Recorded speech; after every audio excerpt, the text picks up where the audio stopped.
இன்னைக்கு நம்ம வீட்டு ஈஸி சமையல நம்ம பார்க்க போறது கச்சோரி. ஒரு கப் பாசிப்பருப்பை அரை மணி நேரம் ஊற வச்சு கொரகொரப்பா அரைச்சு எடுத்து வச்சுக்கோங்க. ஒரு பாத்திரத்துல ஒரு கப் மைதா மாவை, தேவையான அளவு உப்பு, 2 ஸ்பூன் நெய் சேர்த்து நல்லா கலந்துட்டு கொஞ்சம் கொஞ்சமா தண்ணி ஊத்தி சப்பாத்தி மாவு மாதிரி பிசைஞ்சு அரை மணி நேரம் மூடி வச்சிடுங்க. கடாயில 4 ஸ்பூன் எண்ணெய் ஊத்தி சீரகம், 1-2 தட்டின வரமல்லி, சோம்பு சேர்த்துட்டு 3 ஸ்பூன் கடலை மாவு சேர்த்து கலந்து விடுங்க.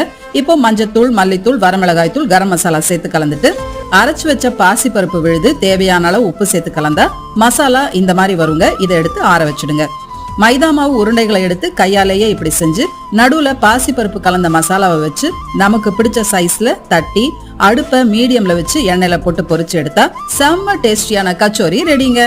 நான் இன்னைக்கு சன்பியூர் சன்ஃபிளவர் ஆயில் தாங்க யூஸ் பண்ணேன். India's only physically refined sunflower oil with government patent technology. Refined ப்ராசஸ்ல கெமிக்கல்ஸ் எதுவும் யூஸ் பண்ணலைங்க. www.mysunpure.in அவங்க வெப்சைட்ல ஆர்டர் செஞ்சு சன்ஃபிளவர் ஆயில வாங்கிக்கலாங்க.